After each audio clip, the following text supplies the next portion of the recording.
All right, y'all, welcome to the Scott Horton Show. I'm the director of the Libertarian Institute, editorial director of antiwar.com, author of the book Fool's Errand, Time to End the War in Afghanistan, and the brand new Enough Already, Time to End the War on Terrorism. And I've recorded more than 5,500 interviews since 2003, almost all on foreign policy, and all available for you at scotthorton.org. You can sign up for the podcast feed there, and the full interview archive is also available at youtube.com/Scott Horton Show.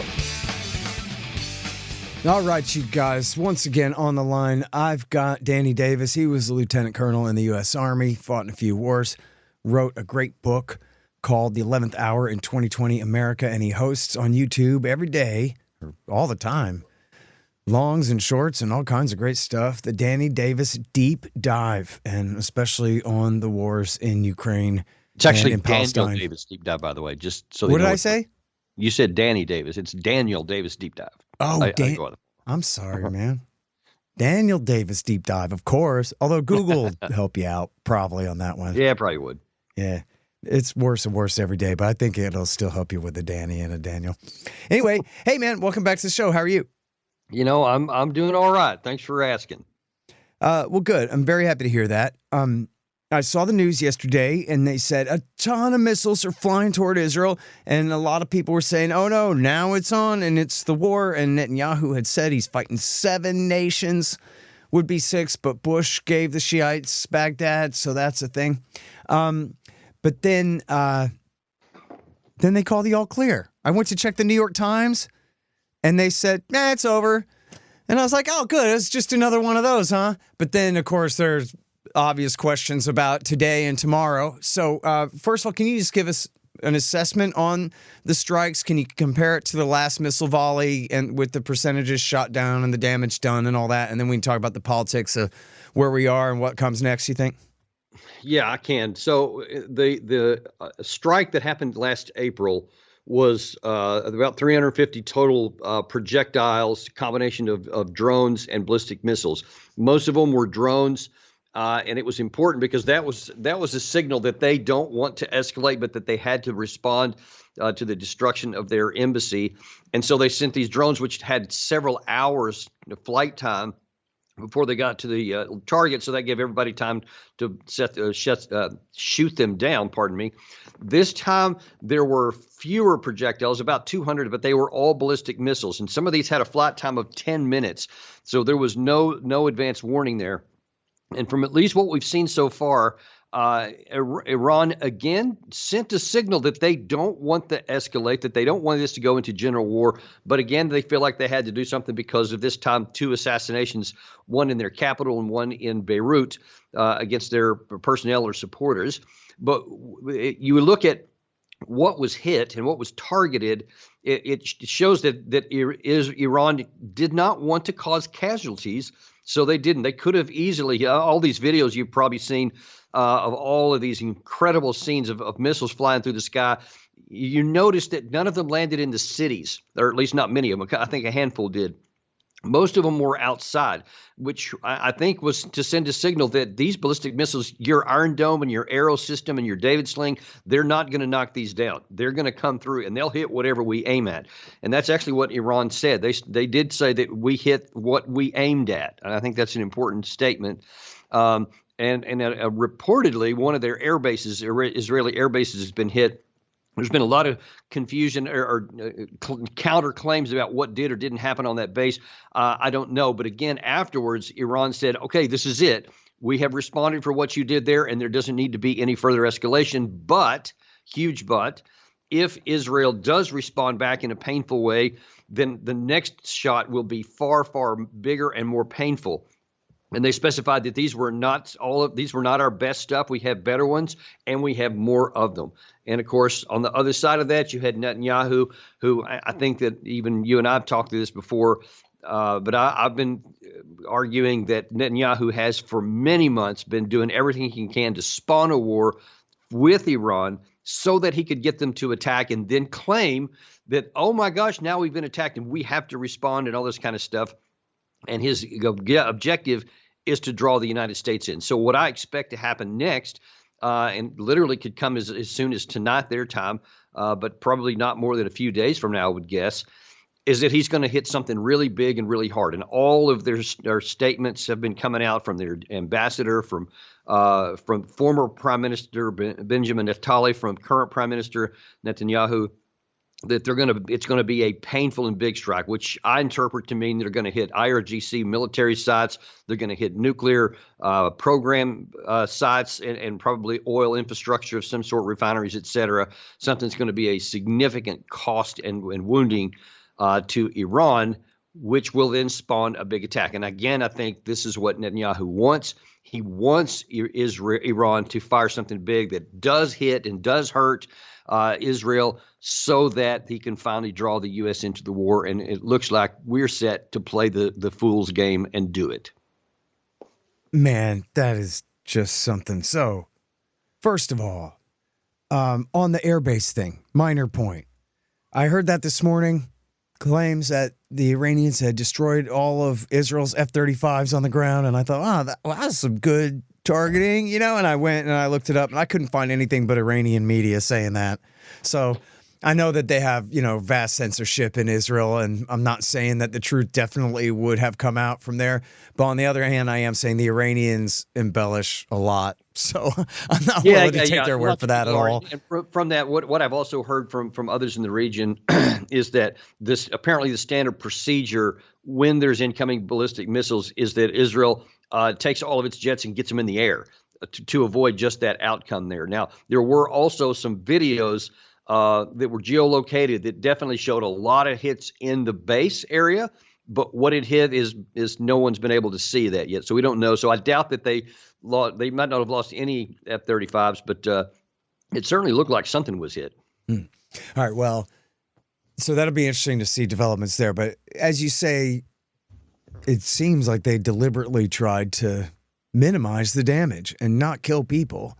And, I don't even know if F-35s are within the protocol there. If what they're trying to do is essentially a symbolic strike. And I did see, I'm sorry, I thought it was in the Journal, but it wasn't. It was a different article that I read this morning where they replicated the tweet from the Iranian president, which I think is probably the statement that you're paraphrasing there, where he's saying, listen, we don't want to fight. We had to do this. It's a symbolic kind of a thing.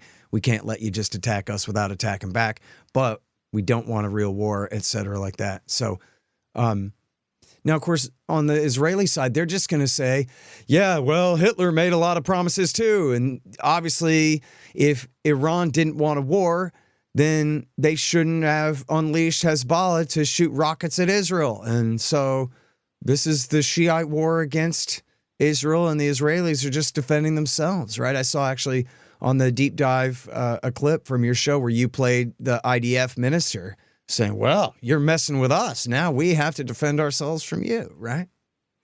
Yeah, and that's exactly what they're saying, and that's what it's being repeated on nearly all the Western media. I've been just scanning through all of it this morning, and it just makes me sick, quite frankly, because nobody, and I've been on a couple, so I've been on NBC and Fox News in this current spate, and I make a big point of saying you got to look at the context. This is not coming out of nowhere.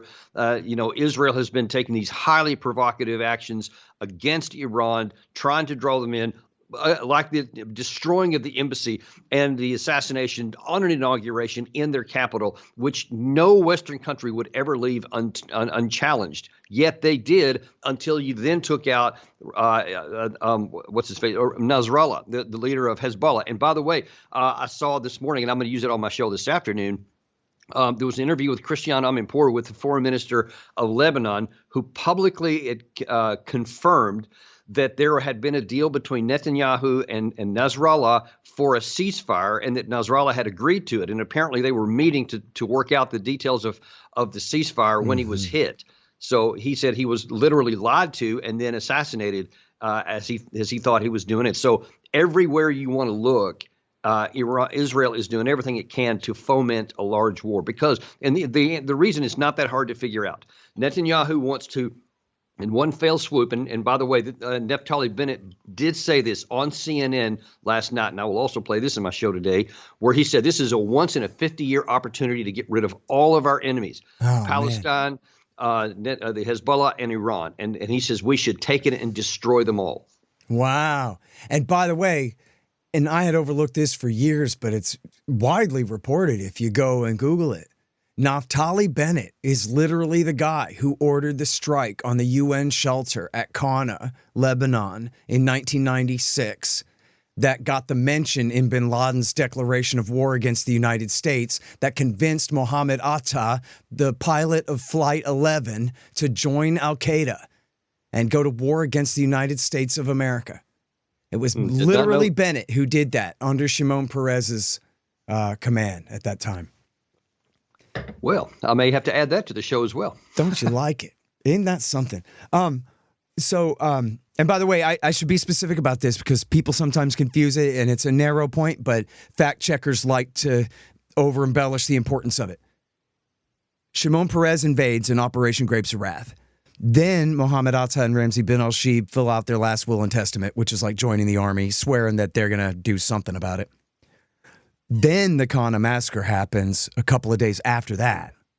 But the important part is that bin Laden goes on and on about it in his 96 declaration of war. And that was what convinced the two of them, and I think maybe a few of the others from the Hamburg cell, that was the cause that made them say, okay, this is our path then. We want to do something about it. Signing up with this Saudi sheikh is the way to do something about it. And it I'm was sure nothing revenge like for that'll Qana. happen this time. I mean, it's just all they've done is wipe out, scores of thousands of people in the Palestinian areas, and now then they're invading another country while they're getting ready to go to war with another. I'm sure that won't happen this time. Yeah, no question about it. And then, so listen, this goes to the statement the other day. I guess it was at the UN speech, right, where he said we have 7 enemies. So that's Iran, Iraq, because W. Bush at Netanyahu, not just Sharon and Likud, but at Netanyahu's behest, got rid of Saddam Hussein. Oops. Syria, Hezbollah, the Houthis, and then who am I leaving out? What was he talking about? No telling. I didn't get the 7th one. I'm not sure. So, wait, who did I miss there? Iran, Iraq, Syria, Hezbollah, and the Houthis. That's only 5. There's no other axis of Shiite power there that I'm missing. What's he going to do? Attack Jordan? Oh, and I guess just the Palestinians on the West Bank and the Gaza Strip. Maybe that was what he meant. Maybe they count for 2, yeah. Yeah, okay. The PA and Hamas. Well, and so listen, I mean, and this election, I mean, I don't know. Kamala Harris is such a pushover, but I can see Donald Trump just getting out in front of the parade to cleanse the West Bank and just take Naftali Bennett's word there. That's right. Once in a lifetime opportunity. Let's just go ahead and do it. Yeah, that's one of the disappointing things to me is that the almost the only difference between Harris and Trump is that they're trying to outdo each other to be the most pro-Israel. And the only reason that Harris adds in, but we care about Palestinian people too, pretty much, is because of her base, and she knows she needs the votes, but not that she cares a whit about them. There's no concern, clearly no concern whatsoever, because there's no action behind any of it. And so there's no electoral help coming. Yeah. Well, and I'll tell you what, I mean, if Netanyahu can't start a war by bombing Isfahan or Natanz or whatever he does, or some oil refineries or this kind of thing, that you go ahead and start carpet bombing the Palestinians and forcing them out of East Jerusalem, force them to give up control once and for all of the Al-Aqsa Mosque and the other holy sites in East Jerusalem and all that. There's your war between the West and Islam. That well, they yeah, never were then able you got to. the whole region, because then I think even Turkey may not withhold anymore, but Egypt and Jordan, possibly even the UAE. Yeah, I think it'd be balls to the wall then, which probably won't happen. There may be some limitations, at least so far, but no, I think that they're gonna get some success out of this engagement with Iran, because it's going to be a back and forth. Israel's going to do something heavy. Iran's going to do something heavy in response. And obviously it's not going to stop. See, nobody even wants to think the next step. I'm sick and tired of seeing all these guys like Bolton and Pompeo and a bunch of other people talk about how, this is what Israel should do and they should take out all this infrastructure, et cetera. No thought given whatsoever to what comes next. So that Iran's going to retaliate, and then what? Yeah. Where are you gonna hit the next time? And then where does it stop? Because now that you're in a war, and what's the objective? What is the militarily attainable objective that you would have a war for? Because you're not supposed to. It's foolhardy, if not outright self-defeating, to get into a military conflict if you don't have a way out.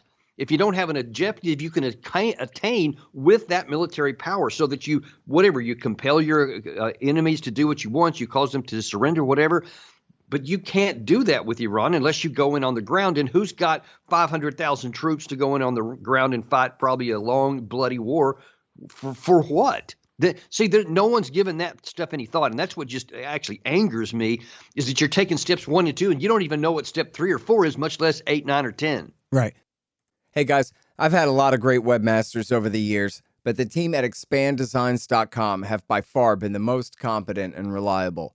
Harley Abbott and his team have made great sites for the show and the Institute, and they keep them running well, suggesting and making improvements all along. Make a deal with expanddesigns.com for your new business or news site. They will take care of you. Use the promo code SCOTT and save $500. That's expanddesigns.com. Man, I wish I was in school so I could drop out and sign up for Tom Woods' Liberty Classroom instead. Tom has done such a great job on putting together a classical curriculum for everyone from junior high schoolers on up through the postgraduate level. And it's all very reasonably priced. Just make sure you click through from the link in the right margin at scotthorton.org. Tom Woods' Liberty Classroom. Real history, real economics, real education. Well, I guess it was just a matter of time. I drank so much coffee I turned into some. Hey guys, check out the Scott Horton Show special blend at MundosArtisanCoffee.com. It's a blend of organically grown Ethiopian and Sumatran coffee beans. Two very different coffees combined to create a unique blend. Ethiopia is smooth and medium-bodied. Sumatra, rich, heavy-bodied coffee. And it's got caffeine, lots of it, which is good for if you have to drive drunk or get up in the morning. Click through from the link in the right-hand margin at scotthorton.org to save 10% on your order. It's the Scott Horton Show blend from Mundo's Artisan Coffee. Hey, you guys, coming up this October 7th through the 11th, join Mikkel Thorup, host of the Expat Money Podcast, the heroic Ron Paul, the great Tom Woods, Doug Casey, Mark Faber, Tom Luongo, myself, and many other great speakers for the online Expat Money Summit 2024. My presentation will be on the subject of my new book, Provoked: How Washington Started the New Cold War with Russia and the Catastrophe in Ukraine, which is not quite out yet. And learn how you can reclaim your freedom by moving abroad, legally reduce your tax bill, and protect your assets. More than 8,000 people attended last year, and it's free. My guys Kyle Anzalone and Dave DeCamp from the Institute and antiwar.com will be joining a panel discussion as well. Just go to 2024.expatmoneysummit.com for all the info. That's 2024.expatmoneysummit.com. Okay, so go back to 2007. This is why W. Bush did not go to war with Iran and why he told Ehud Olmert, forget it. And we know this story is, quintuply confirmed that Dick Cheney had David Wormser, the author of the Clean Break Strategy in the first place, go around and say that they were considering working with Israel to start a war in the Gulf, to do an end run around W. Bush and force him into the war. And it sounded crazy, but it was confirmed like 7 different places or whatever. I have it in my book. But what had happened there was, and this was widely reported too, or in a couple of good places, Joe Klein in Time Magazine was one, and there was a couple more, I think, where the chiefs had taken W. Bush down into the tank in the basement of the Pentagon and told him, look, we'll do the surge escalation in Iraq, but we're not going to Iran. We don't want to do it. And the reason why is because, as just what you just said, they don't have escalation dominance. They're not able to tell you exactly what's going to happen at every stage of the war. And they don't want to fight a war unless they have escalation dominance over the entire situation. And they said, essentially, once we start a war with Iran, to paraphrase David Petraeus, tell me how this ends. And I guess that's the exact quote about Iraq. Tell me how this ends. And they couldn't, because just what you just said, what are we going to do? A D-Day landing and invade Persia and march to Tehran? Nobody's saying that, right? So we're talking about an air war from the Air Force and the Navy. But then they have sophisticated anti-aircraft. They haven't been at war since 1989. and they got all kinds of Russian anti-aircraft missiles and the rest. And then they've got just a short Persian Gulf distance between them and all of America's bases in Qatar and in Bahrain and in Saudi Arabia right there. So obviously America can hit them from those bases, but they can hit those bases too, and Kuwait as well. We got tens of thousands of troops in Kuwait, an entire air base in Qatar, and the Fifth Fleet stationed at Bahrain, and all that's essentially up for grabs if we're in a real war with Iran, and the Ayatollah's got to have a red line somewhere where he goes ahead and goes for broke, right? I mean, you would certainly think so. But, it's funny. I mean, you're talking about that, something that happened a long time ago. There's a piece in Politico from, I guess it was it yesterday? 2 days ago. U.S. officials quietly backed Israel's military push against Hezbollah. Have you seen that one? No, sir. Go ahead. Okay, yeah. Well, you definitely need to go read it because it's nearly the same thing happening right here. What it says is that the U.S. was publicly saying, we want a ceasefire. We want you guys to work it out. Don't go fight against Hezbollah. But then it said that privately, some in the administration were working hard to help Israel assassinate Nasrallah. And to have that issue turn into a war. And it says that there were members of the White House, of the Pentagon, and the State Department that were opposed to it. But apparently a couple of these guys, and I forget which two it was right off the top of my head. Brent McGurk, I think, was one, and one other fella were helping Israel do that. And so the first thing that jumped to my mind is like, hang on, did the President of the United States authorize this? Because if not, then you're guilty of sedition. I mean, you are literally working outside of the government without the knowledge of the White House. I mean, I don't know if it went that far. Maybe Biden was guilty of it and he agreed to it. I don't know. But the way the article's written is that these rogue guys were actually helping Israel, not helping the United States. Yeah, Hochstein. I don't know anything about him. I know about McGurk, and I know he's a hawk, but I guess I don't know that much about him. Yeah, but it sounds like history just keeps repeating itself. And, that's not too much of a surprise in the current administration because, I mean, all kidding aside, I mean, Biden is limited in what he can focus on right now. And he doesn't have any interest, to do anything bold and decisive. And he'll just kind of, I think he's looking forward to having his victory parade on next January. And that'll be the end of it. Yeah. Well, I mean, it says here he's just a presidential advisor. Well, without portfolio, he just hangs around and tells. And you know what? I've read about this guy before, but I'm just so focused on Russia stuff that I don't remember it very well. But there was something scandalous about this guy 6 or 8 weeks ago, wasn't there? Well, if there wasn't, there is now. Yeah. Well, so listen. Now on the indications of just how brave Netanyahu's getting here, as in terms of dragging America into a war. I mean, I guess tonight will tell, right? Like you're saying, in the next couple of days, he's either going to blast the crap out of Iranian oil and nuclear infrastructure, or he's going to ramp things back down again. Right? I mean, yeah. I mean, although with his bold declarations and his United Nations ambassador, Danny Danon, with the Yoav Gallant. I mean, you talk at Hagari, all of them, every one of them have been emphatic and used these strong language that a severe retaliation is coming. I don't see how they can back down. I mean, I don't know how you can, because you remember after the 350 missile and drone strike in April, Israel had like a literal pinprick where they hit like a rocket launcher, and then that was the end of it. And everybody said, okay, problem solved. We avoided any escalation. They can't do that again because Netanyahu's put himself out there. And, I don't know if you saw on the Israeli media after Nasrallah was assassinated, you'd have thought it was like 4th of July or something. There was singing on news channels. News people handing out candy in the streets. I mean, it was crazy what was going on. So they were jubilant with all that. And for Netanyahu to be making the statements he's at and then not do something equivalent, because he's now set the standard higher. I don't know that he survives politically. So I don't think he would take that risk. And I just don't see how he can do anything besides do something really painful. Yeah. Well, and also, I mean, there's a question of how much land they want to take in Lebanon. I saw announcements that they had invaded, and then I saw Lebanese denials that there were any Israeli troops on their territory at all. And I remember in 2006, they got their asses handed to them and turned around and left. So I wonder whether you think what is the status of the ground invasion there? Yeah.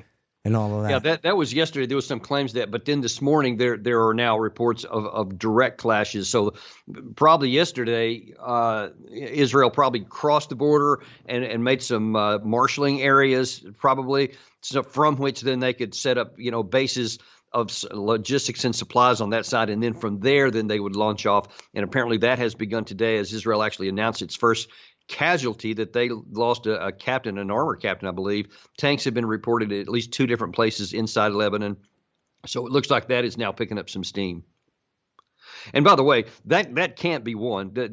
Israel doesn't have an army big enough and the logistics situation big enough to push back Hezbollah all the way to the Litani River. You're talking something that's about 125 kilometers wide at most points, in Lebanon, and about 25 kilometers deep on some very, very difficult and highly defensible terrain.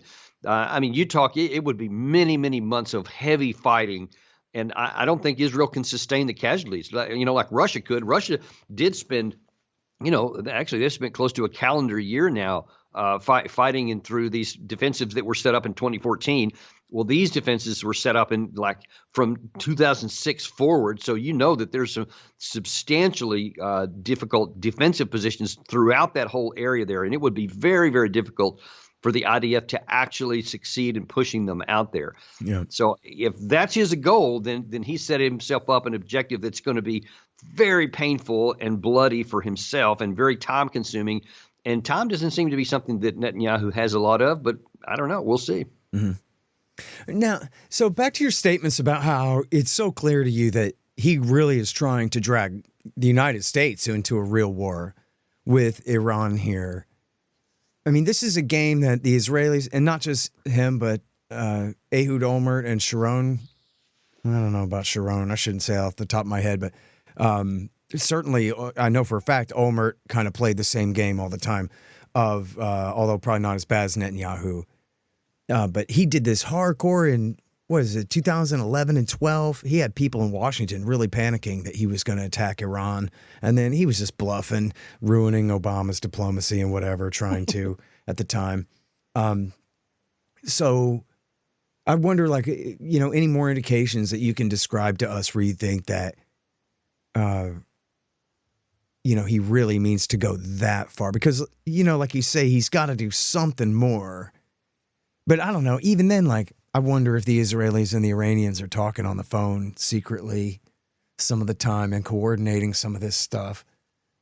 They used to do that, like in Treacherous Alliance, he talks about when the Ayatollah, and this is the mean old Ayatollah in the 80s, Khomeini, he would be on TV denouncing, we're going to destroy you, Zionists. And that day they'd be taking a giant shipment of missiles from the Israelis. And that's why he was out there talking so much smack, is because they were actually had this secret relationship still going on. And I don't know about that, but, missile sales, all that. But I just mean, I wonder whether they're talking and coordinating some of this and escalating it. But, as they talked about in the case of Ukraine, is the rules of the road. Burns and Lavrov set the rules of the road for the Ukraine war 6 months before it broke out, or 3 months before it broke out, or whatever, remember? Yeah, there's so much subterfuge, so much lying that just you literally can't take anybody at face value. It's one of the blights of our time. It's certainly not just the United States; it's really across the board. So who knows? But I'll just tell you, my gut from watching Netanyahu now, he's in a different place than any Israeli leader that since they've started, since the 1948 time. He is just like wild-eyed that, no, I am going to succeed militarily with everything. I just don't see him doing anything about diplomacy. I mean, you see he's physically, literally sabotaged any efforts at diplomacy across the board. And I don't know why he would suddenly stop now, because, it would be political suicide for him and probably literally land him in jail because of the legal issues he's already got hanging over his head, waiting for his time in office to be done. So I don't see any evidence that he's going to do anything to back off. Okay, so speaking of which, how goes the counterinsurgency operation in Gaza? Oh, yeah, there's also that war going on. Forgot about that. So did they. Hamas didn't. And I can assure you they will be doing everything they can to keep the forces that the IDF has still in that area, to keep them busy and keep them tied down so they can't be redeployed to go up into Hezbollah. And it's just going to be a counter, or it's going to be an insurgent eyesore and saddle sore underneath Israel, because it's going to keep them focused on there, because you can't just ignore it, because they won't allow themselves to be ignored. They're going to keep fighting and doing stuff. And again, that's why I say Israel doesn't have the force structure, the number of forces. Even if they mobilize everybody, you just can't sustain a multi-front war over multiple months. That's why it is absolutely vital that Netanyahu get the United States to join in the war with him, not supply him, but join in with him. Fighting, whether it's in the air, in the sea, or on the ground, or all three. That's what he needs. And if he doesn't get it, then he's going to lose. And that's what I think is part of his gamble is that if he doesn't get us and he starts to lose, then the sympathy will just go up, and they'll be pleading for help from America. We can't be allowed to lose. And there's so many Americans who will go, yeah, they can't. We shouldn't have gone in, but now that they are down, we can't let them lose. So I think that one way or another, he's going to get his war. Man, can you imagine American troops cleansing the West Bank, cleansing the Gaza Strip?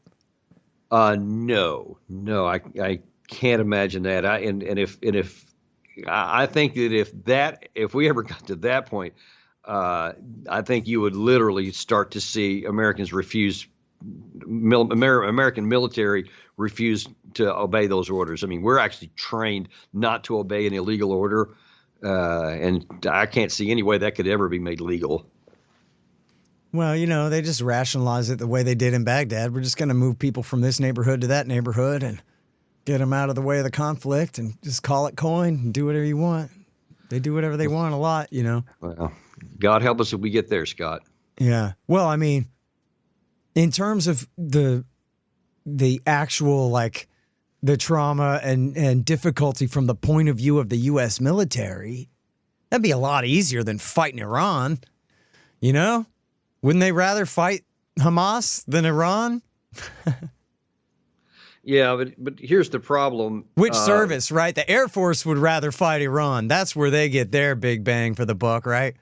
Yeah, because Iran's air defenses are antiquated, and I mean they're not zero, but they're something that we can defeat, and so that would be easy. But here's the problem with that, Scott. Nothing exists in an isolation. This exists in the larger context of. By the way, we just gave in the last 7 days. Check this out. In the last 7 days, we have given the biggest military package ever to Taiwan. We gave $8 billion to Ukraine and $8.7 billion all in the military aid to Israel. And you already see that we are running low of all these key weapon systems, especially interceptor missiles, artillery shells, and other kind of rockets and missiles. And we cannot get into a war where we all of a sudden start using that stuff in addition to giving it to Israel. We simply don't have enough, and our industrial capacity can't gin up fast enough to be able to keep up with it, while we're also trying to keep these other freaking wars or future wars going on in the Indo-Pacific and in Russia. We just can't do it. So something's got to give. And I don't know. We'll either lose. And I know that people can't even get their heads wrapped around how that war could ever apply to us militarily. And I'm talking about a defeat, not something embarrassing like Afghanistan where we just left. But I'm talking like military forces defeated in the field. That is possible if we start down this path and all of a sudden we get sucked into multiple wars that we can't possibly fight and win. Yeah. Well, now, have you read the Robert O'Brien piece in Foreign Affairs outlining what's supposed to be Trump's new foreign policy, which might as well have been written by, Jake Sullivan or Antony Blinken, right? Have you seen that thing? Yeah, I saw the headline and I heard what it was about, and I frankly couldn't bring myself to reading it. It was too discouraging. I saw it, but I haven't read it. Yeah, it's a bummer. It is. Look, we don't call it neoconservatism anymore. We're pretending that we moved a click to the right. So now we call it America First. But all it is George W. Bushism, 100% through and through,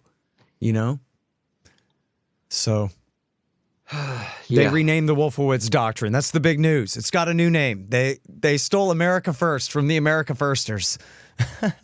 Okay. All right. Well, yeah, I'm even more discouraged than I was before. So thanks for that. Yeah, well, you know what? Turnabout's fair play here, Danny. Listen, thank Fair you for enough. coming back on the show and explaining all this horrible stuff to us. Next time we'll do Ukraine. Okay. All right, man. I would say I look forward to it, but I look forward to talking to you, but I'm afraid to touch that subject too. But yeah, it's got to be touched. It's got to be talked about. I know. Well, that's the job. All right, everybody, that's the Daniel Davis deep dive. And check out his great book, too. It's called The 11th Hour in 2020 America. Thanks, bud. All right, man. See you next time.